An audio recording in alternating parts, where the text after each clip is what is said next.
नमस्कार. आजच्या भागामध्ये इथे आता आकाश भूमीला आता डोळे बंद करून जिन्यावरून खाली उतरत असतो. तेव्हा भूमी म्हणते, "आकाश, अरे कुठे घेऊन जातोयस तू मला? मला काही दिसत पण नाही आहे. मी पडले तर?"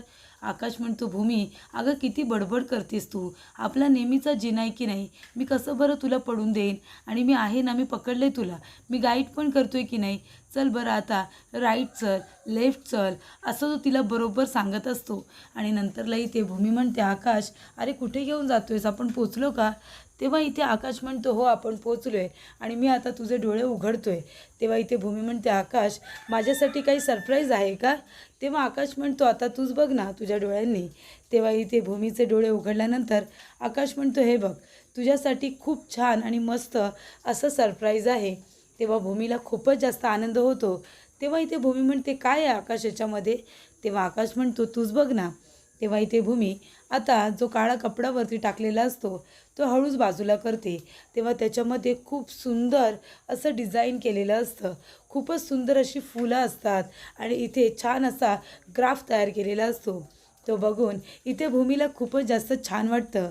त्याच्यानंतरला इथे भूमी म्हणत असते, "आकाश, अरे किती सुंदर आहे." तेवढ्यातच तिथे अभि, रागिनी आणि पौर्णिमा तिघेही आलेले असतात. तेव्हा भूमी म्हणते, "खरंच आकाश खूपच सुंदर आहे." तेव्हा आकाश म्हणतो, "भूमी, अगं एवढंच नाही आहे, त्याच्या आतमध्ये खरं सरप्राईज आहे. हे तर वरून फक्त तू आता जे सजावट केली आहे ते बघितलंस. आतमध्ये बघ, आतमध्ये खूपच सुंदर अशी काही गोष्ट आहे ती तुला आवडेल." तेव्हा इथे आता भूमी आतमध्ये बघते की नक्की काय आहे. तेवढ्यातच इथे अभि म्हणत असतो, "आई, आता हे काय नवीन? हे काय चाललंय यांचं?" तेव्हा रागिनी म्हणत असते की "अभि, अरे आता बाळ घरात येणार आहे ना, नवाल परीचं जे घडलेलं नाही ते घडणार आहे. त्याच्यामुळे त्या लोकांना जो आनंद झाला आहे ते आता नाटके आपली बघत बसायची बाळ येईपर्यंत. हे असं आता चालूच राहणार आहे." तेव्हा इथे पौर्णिमा म्हणते, "आई, पण हे सगळं आहे ना तुम्ही थांबवलं पाहिजे. तुम्ही मोठे आहात ना, तुम्ही थांबवा ना हे सगळं." तेव्हा रागिनी म्हणते, "ए, तू जा ना, तू थांबव ना, नाहीतर तुझ्या नवऱ्याला सांग. हा बघ इथे अभि आहे, जा तू बोल जा तिला काहीतरी." तेव्हा इथे भूमी आता आतमध्ये खोलून बघत असते की नक्की काय सरप्राईज आहे बाबा.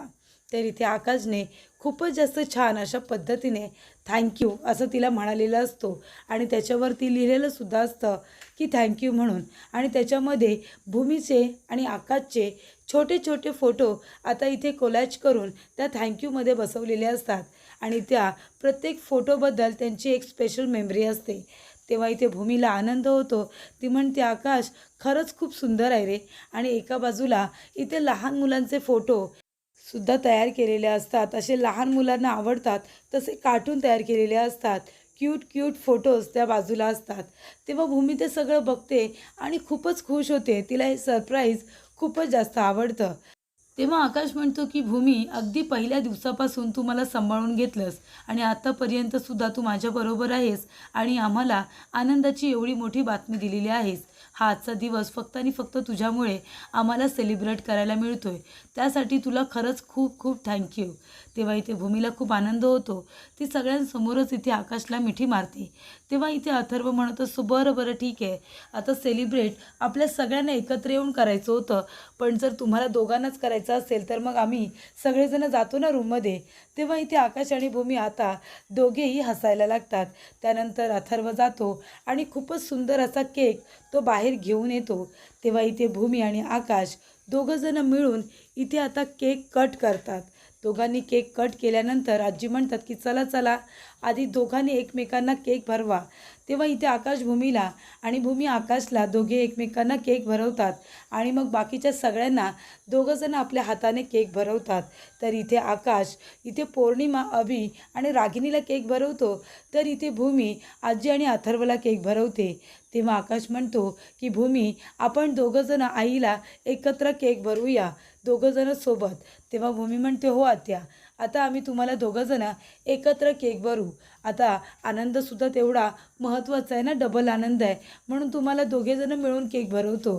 तेव्हा इथे रागिनीला केक भरवलेला असतो, पण तिला काही तो गोड वाटत नाही, कारण तिचं आधीच तोंड कडू झालेलं असतं एवढी मोठी आनंदाची बातमी ऐकून.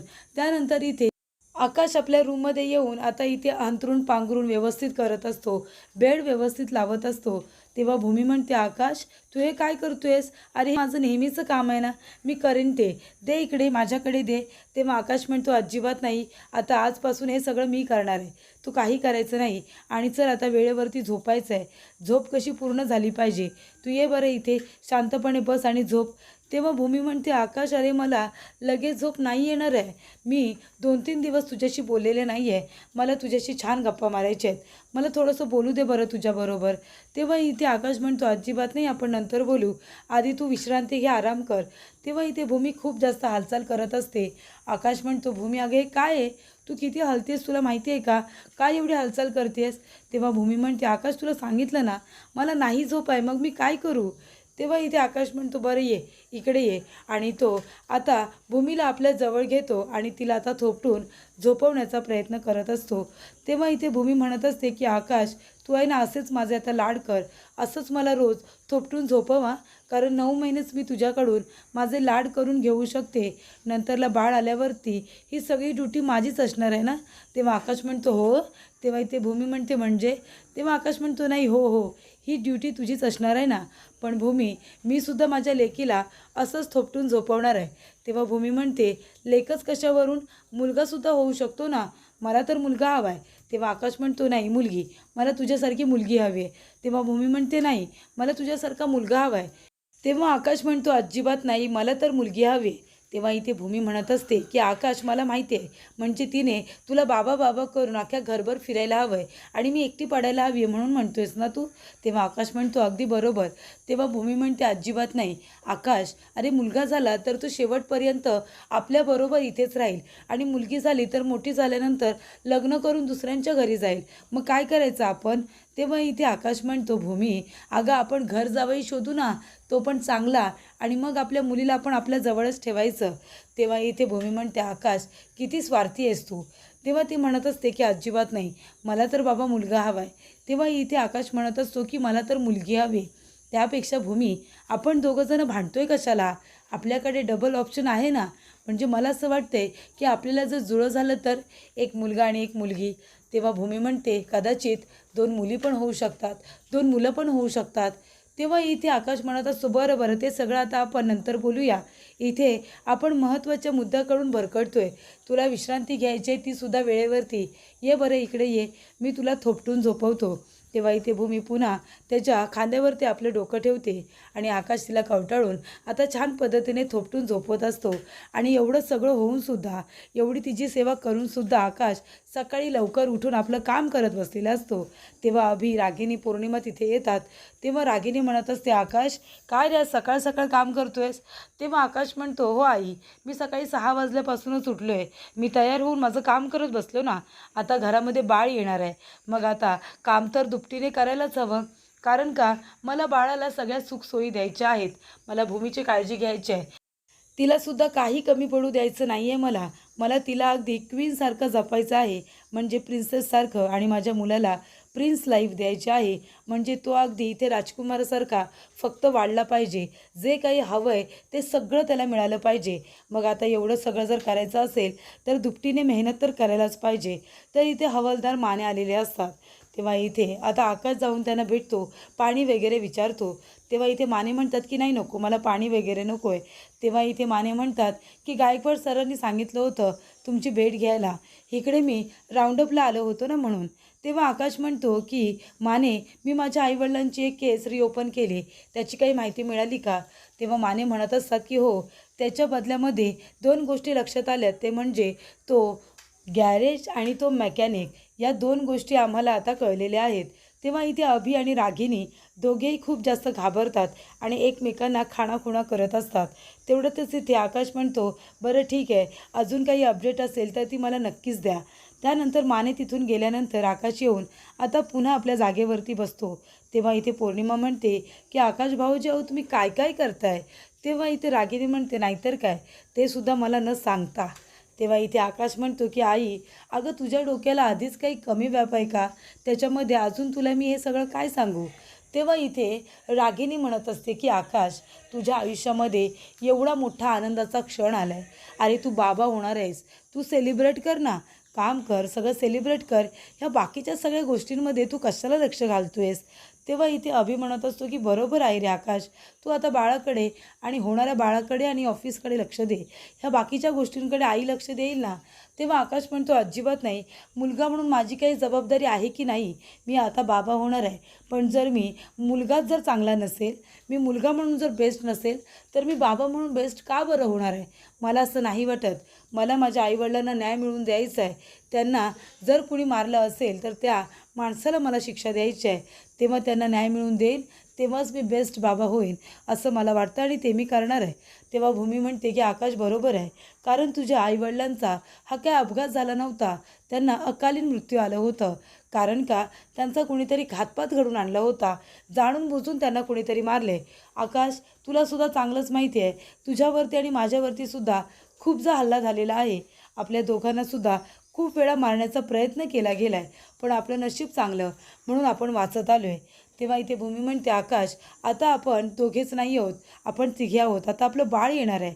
आपल्या बाळासाठी आपल्याला घरामध्ये, घराच्या बाहेर असं सिक्युअर वातावरण निर्माण करायला नको का, की आता आपल्या आईवडिलांना मारलं, आपल्याला मारण्याचा प्रयत्न झाला आहे, त्या वातावरणामध्ये आपण आपल्या मुलांना लहानाचं मोठं करायचं. तेव्हा रागिनी म्हणत असते भूमी, अगं सिक्युअर वातावरण म्हणजे तुला काय वाटतं या घरामध्ये कुणी सिक्युअर नाही आहे का. काय बोलते ही भूमी. ही बाबा माझ्यावरती सुद्धा नाव घ्यायला कमी करणार नाही की मी हिला मारण्याचा प्रयत्न केला म्हणून. भूमी म्हणते आई, असं का बोलताय तुम्ही आत्या. अहो मला फक्त एवढंच म्हणायचं आहे की आत्तापर्यंत आपल्याबरोबर आपल्या घरातली सगळी माणसं आहेत, मान्य आहे मला, आपल्याबरोबर सगळे आहेत. पण आकाश, एक गोष्ट लक्षात ठेव, मी नेहमी तुझ्याबरोबर आहे, अगदी नेहमी सुखादुःखात तुझ्या पाठीशी खंबीरपणे. कळलं तुला, तू एकटा नाही आहेस. तेव्हा इथे आजी म्हणतात की आकाश, भूमी अगदी बरोबर बोलते. अरे तुम्ही दोघंजण एकमेकांची ताकद आहात आणि तुम्हाला आता अजून ताकदवर करण्यासाठी तुमचं बाळसुद्धा जन्माला येणार आहे. त्यामुळे आता तुम्हाला दोघांना मिळून बाळाची सुद्धा काळजी घ्यायची आहे. आणि मला असं वाटतंय तुम्हाला तिघांना दृष्ट लागायला नको, म्हणून तू इथे ये, मी तुमच्या दोघांची दृष्ट काढते, दोघांची नाही तर तिघांची. तेव्हा आकाश म्हणतो आजी, अगं दृष्ट वगैरे कशाला, दृष्ट काढून काय होणार आहे. तेव्हा इथे भूमी म्हणते आकाश, माझ्या मनामध्ये आलं आहे ना, एकतर बाळाचं कळल्यापासून दृष्ट वगैरे काही काढलेले नाही आहे. आणि असतं अरे काही निगेटिव्ह वाईब्स असतात, काही वाईट माणसं असतात, त्यांना नाही चांगलं बघवत कुणाचं, मग त्यामुळे दृष्ट वगैरे काढायची असते. आणि आजींनी आपली दृष्ट काढली ना, आपल्याला आशीर्वाद मिळाला का जे लोक आपलं वाईट करतात, वाईट बघतात ना, त्यांच्याच आयुष्यामध्ये वाईट होतं. हो की रे आजी. तेव्हा इथे भूमी म्हणते आकाश, आजींसाठी तरी येणार आहे. तेव्हा आकाश उभा राहतो, दोघे एकमेकांच्या शेजारी उभे राहतात आणि इथे आजी आता दृष्ट काढत असतात. तेव्हा इथे भूमी आता रागिणीकडे बघायला लागते, कारण रागिणीसुद्धा काही कारस्थान केलं की भूमीकडे बघून हसत असते. तर इथे आता रागिणी रूममध्ये येते आणि म्हणत असते की काही भूमी, सोडणार नाही मी तिला, तिच्या गुन्ह्याची शिक्षा तर तिला मिळायलाच हवी. तेव्हा इथे पौर्णिमा म्हणते आई तुम्ही शांत बसा बसा इथे. रागिणी म्हणते अगं काय बसा बसा करतेस, इथे काय चाललं आहे माझ्या आयुष्यामध्ये. आणि तेव्हा इथे पौर्णिमा म्हणते आई तुमच्याकडे आता दुसरं काही काम नाही आहे बसल्याशिवाय, नाहीतर तुम्ही एक काम करा, कुठल्या तरी असं मठात जा, नाहीतर कुठल्या तरी वृद्धाश्रमात जा, नाहीतर अशी शांत ठिकाणी जा जिथे तुम्हाला बरं वाटेल. मी बुक करू का तुमच्यासाठी, कुठलं तिकीट बुक करू ते मला सांगा. तेव्हा रागिणी म्हणते पौर्णिमा मला माहिती आहे मला हसायचं नाही आहे, तू मला हसतेस, मला टोमणे मारतेस का, असा देईन ना तुझ्या. तेव्हा पौर्णिमा म्हणते मी तुम्हाला टोमणे मारत नाही आई, मी तुम्हाला रिॲलिटी चेक देते. अहो ते बाळ आता भूमी आणि आकाशमध्ये त्यांना जोडणारा दुवा बनणार आहे, कळते का तुम्हाला.